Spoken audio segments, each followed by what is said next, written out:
Today, magta-try tayo ng steak dito sa may Texas Roadhouse. Bagong bukas nga pala sila dito sa Glorieta branch.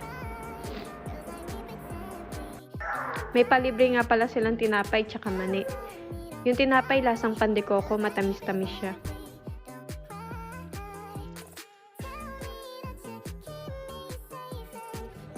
Umorder din kami ng combo platter. Itong jalapeno cheese ball, lasang-lasa mo yung jalapeno niya. Tapos yung cheese nandun din yung lasa. Masarap siya kasi malambot.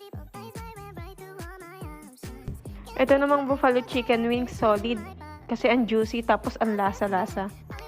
Ito namang baked potato, crispy, tapos yung cheese niya on top, mild lang, hindi ganong malasa.